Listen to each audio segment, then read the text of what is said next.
कुछ दिनों पहले हमने देखा कि श्रीलंका की अर्थव्यवस्था किस तरह से बर्बाद हो गई और कैसे वो दिवालिया हो गया, जिसके दो प्रमुख कारण थे। पहला महामारी और दूसरा चाइना से भारी मात्रा में लिया गया कर्ज था।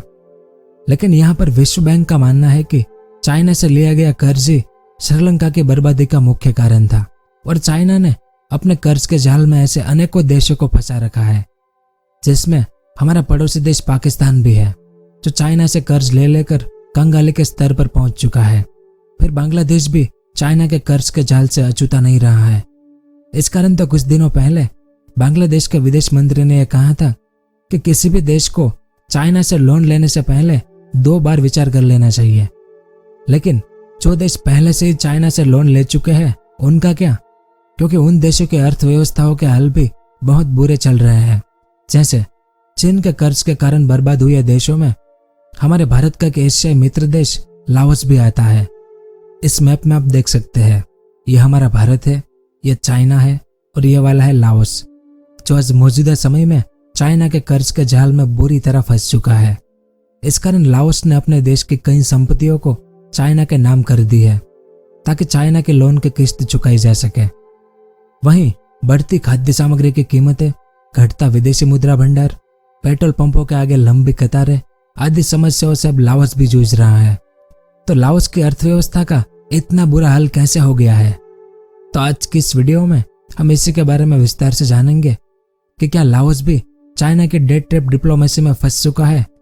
डेट ट्रैप डिप्लोमेसी क्या होती है, लाओस कैसे दिवालिया होने की कगार पर पहुंच गया है, आज लाओस की अर्थव्यवस्था की स्थिति क्या है, वो सब और इसके अलावा और भी बहुत कुछ जानने को मिलेगा आपको इस वीडियो में। तो वीडियो के अंत तक हमारे साथ बने रहिए। तो अगर हम दक्षिण पूर्व एशिया का मैप देखें तो यहाँ पर आता है लाओस, जो हमारे दक्षिण पूर्व एशिया का एकमात्र लैंडलॉक कंट्री है, यानी इस देश की सीमाएं किसी भी समुद्र से नहीं मिलती है। तो आज मौजूदा समय में इस देश की आबादी कुछ 75 लाख के आसपास है और इस देश की राजधानी वियंतियाने है। वैसे लाओस घने जंगलों और ज्यादातर पहाड़ी इलाकों वाला देश है। इस कारण तो लाओस को 1000 हाथियों की भूमि वाला देश भी कहा जाता है। तो साल 1893 तक लाओस फ्रांसीसी उपनिवेश के रूप में जाना जाता था, जिसके बाद लाओस कुछ समय के लिए आजाद हुआ। लेकिन दूसरे विश्व युद्ध के दौरान जापान ने इस पर कब्जा कर लिया और लाओस को अपना उपनिवेश बना दिया जापान ने। लेकिन फिर साल 1949 में लाओस पर फिर से फ्रांस ने कब्जा कर लिया। पर साल 1953 में सिंचवांग वोंग के अंतर्गत एक संवैधानिक आंदोलन में लाओस एक स्वतंत्र देश बन गया। अब जैसे ही लाओस को आजादी मिली तो तुरंत इस देश में गृहयुद्ध शुरू हो गया, जिसमें एक तरफ सोवियत संघ के द्वारा कम्युनिस्ट सरकार को समर्थन दिया गया, जबकि दूसरी ओर अमेरिका के द्वारा राजशाही सरकार को समर्थन दिया गया। लेकिन इसके बगल में वियतनाम युद्ध खत्म हुआ साल 1975 में, जिसमें अमेरिका की कड़ी हार हुई और अमेरिका को वियतनाम छोड़कर भागना पड़ा, जिसके बाद लाओस में भी कम्युनिस्ट सत्ता आ गई और तब से लेकर अब तक लाओस में कम्युनिस्टवादी सरकार ही मौजूद है, जो दुनिया के सबसे बड़े कम्युनिस्ट देश चाइना के द्वारा समर्थित है। लेकिन कम्युनिस्ट सरकार की वजह से आज लाओस देश की अर्थव्यवस्था खस्ता हाल हो गई है, क्योंकि आज मौजूदा समय में दक्षिण पूर्व एशिया देश लाओस आज अपने सबसे बुरे आर्थिक दौर का सामना कर रहा है। लाओस में मुद्रास्फीति पिछले 22 साल के सबसे उच्चतम स्तर 23.6% तक पहुंच गई थी। इस कारण लाओस में खाद्य पदार्थों की कीमतें आज आसमान छू रही है और सामने लोगों की क्रय शक्ति कम हो गई है। वहीं इस देश में ईंधन की भी कमी होने के कारण पेट्रोल पंप पर लंबी लंबी लाइनें लगना शुरू हो गई है। इसके अलावा साल 2021 में लाओस की मुद्रा लाओ की 9,430 प्रति अमेरिकी डॉलर थी, जो इस साल गिरकर $1 के मुकाबले 15,276 लाओ कीप हो गई है। यानी सिर्फ एक साल में लाओस की करेंसी 40% गिर चुकी है। तो मुद्रास्फीति के आंकड़े भी लाओस के लिए भयानक है। इतना ही नहीं, वर्ल्ड बैंक के अनुसार लाओस का सार्वजनिक कर्ज बढ़कर $14.5 बिलियन तक पहुंच गया है और जिसमें से ज्यादातर कर्ज मात्र चाइना से लिया गया है। और आंकड़ों के अनुसार लाओस का यह कर्ज उसके सकल घरेलू उत्पादन यानी उनके जीडीपी का 88% है। इतना ही नहीं, लाओस का विदेशी मुद्रा भंडार गिरकर मात्र $1 बिलियन से भी नीचे पहुंच चुका है। इस कारण मूडीज इन्वेस्टर सर्विस ने लाओस को जल्दी ही दिवालिया होने के कगार पर आने की चेतावनी दे दी है। तो कुछ ऐसा हाल है इस लाओस देश का।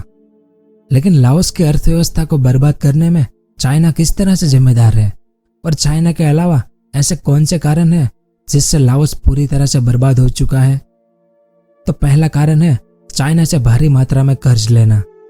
अब चीन ने अपने पड़ोसी देश लाओस को दोस्ती का नाटक कर भारी मात्रा में कर्ज देकर उसे डेट ट्रैप के जाल में फंसा लिया है, जिसके बाद चीन ने लाओस में बिजली, परिवहन और सीमावर्ती आर्थिक क्षेत्र एवं अन्य परियोजनाओं के लिए 16 बिलियन से अधिक का निवेश किया है। और एक रिपोर्ट के अनुसार चीन ने लाओस में 813 परियोजनाएं शुरू की है, जिनमें से ज्यादातर परियोजनाओं के लिए लाओस ने चीन से भारी ब्याज पर कर्ज लिया है। जैसे लाओस की राजधानी वियंतियाना से जोड़ने वाली हाई स्पीड रेलवे प्रोजेक्ट के लिए 5.9 बिलियन डॉलर का लोन लिया लाओस ने। इसके अलावा भी ऐसे कई प्रोजेक्ट हैं जिसके लिए लाओस ने भारी कर्ज ले लिया है। लेकिन इनमें से ज्यादातर प्रोजेक्ट लाओस के विकास को छोड़कर चीन के अपने बेल्ट एंड रोड इनिशिएटिव के लिए महत्वपूर्ण हो जाते हैं, क्योंकि साल 2013 के बाद से चाइना ने अपने बेल्ट एंड रोड इनिशिएटिव में 800 बिलियन से अधिक का निवेश कर दिया है। वहीं William and marriage global research institute की रिपोर्ट के मुताबिक चीन का लाओस पर 12.2 बिलियन डॉलर का कर्ज है, जो लाओस जैसे छोटे से देश के लिए बहुत ही बड़ी रकम है। अब चाइना के लिए दक्षिण पूर्व एशिया में अपने आर्थिक संबंधों को मजबूत करने के लिए लाओस महत्वपूर्ण सहयोगी है उनका। इस कारण तो चाइना लाओस को अपने कर्ज के जाल में फंसाकर उनकी संपत्तियों पर अधिकार कर रहा है, और सामने लाओस चाइना को 12 बिलियन डॉलर का कर्ज नहीं चुका पाने के कारण चाइना के खिलाफ कोई एक्शन तो नहीं ले रहा, बल्कि अपने सार्वजनिक संपत्तियों को चाइना के लिए गिरवी रख रखा है। और इसका ताजा उदाहरण देखें तो लाओस सरकार ने चाइना को कर्ज के बदले में अपनी नेशनल इलेक्ट्रिक पावर ग्रिड के एक बड़े हिस्से को चाइना के एक सरकारी company China southern power grid को 600 मिलियन डॉलर में दे दिया है। इस कारण आज लाओस में ज्यादातर बिजली का वितरण चाइना की साउथर्न पावर ग्रिड कंपनी द्वारा संचालित किया जाता है।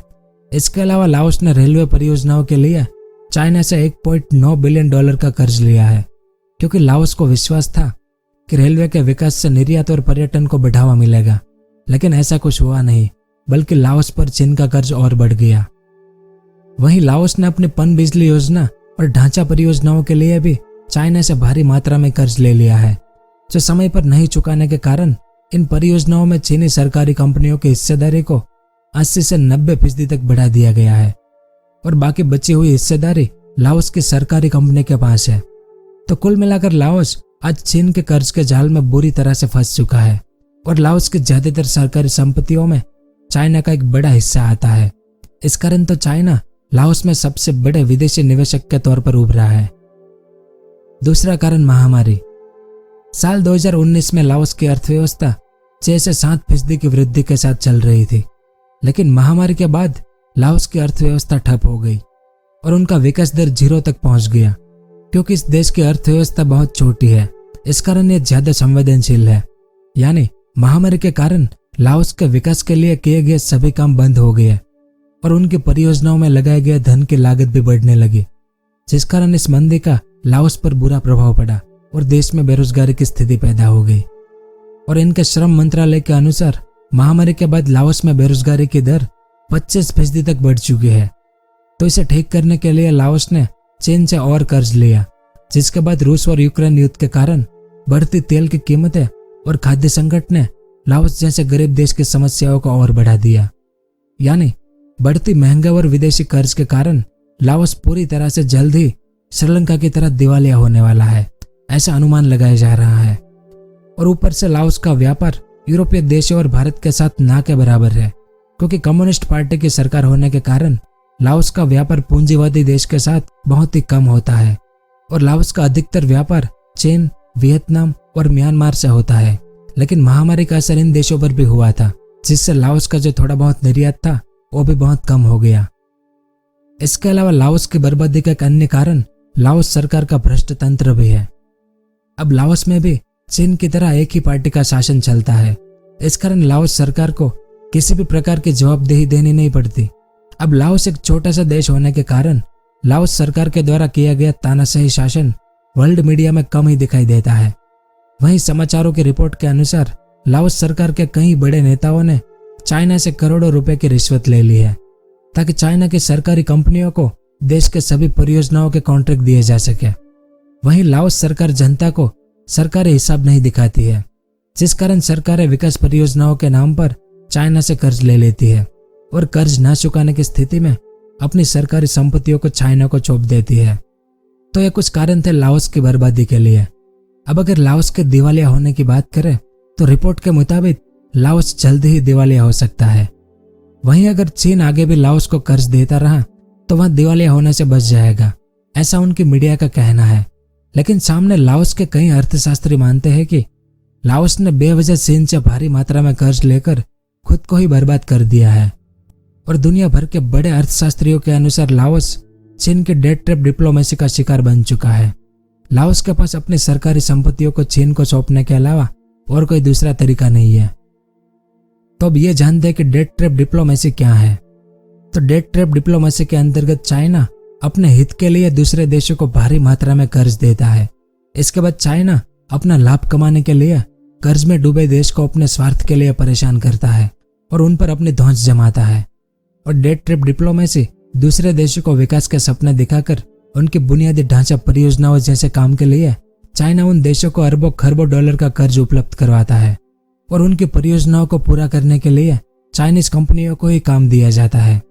अब चाइना ज्यादातर निम्न या मध्यम आय वाले देशों को ही कर्ज उपलब्ध करवाता है और इनकी पूर्ति ना होने पर उनकी सरकारी संपत्तियों को हथिया लेता है या अपने लाभ की मांग करता है। और हार्वर्ड बिजनेस रिव्यू की रिपोर्ट के अनुसार चाइना की सरकारी कंपनियां और कुछ प्राइवेट कंपनियों ने 150 से ज्यादा देशों को 1.5 ट्रिलियन डॉलर यानी 112,50,000 करोड़ रुपए का लोन दे रखा है। इस कारण तो आज चाइना के डेट ट्रैप डिप्लोमेसी के कारण कई देशों की अर्थव्यवस्था तबाह हो चुकी है। इन देशों में Sri Lanka, Myanmar, Bangladesh, Maldives, Laos, Pakistan, Kenya और जिबूती जैसे और भी कई देश हैं। तो यह सब कुछ था इस वीडियो में। उम्मीद है आपको कुछ जानने को मिला होगा। अगर वीडियो पसंद आया हो तो इसे लाइक और शेयर जरूर कीजिएगा। पूरा वीडियो देखने के लिए आपका बहुत बहुत धन्यवाद। अगर आपको इस तरह के इंफॉर्मेटिव वीडियो देखना पसंद है तो हमारे इस चैनल को सब्सक्राइब करें और हमारी नई वीडियो सबसे पहले देखने के लिए इस बेल आइकन को भी जरूर दबाएं।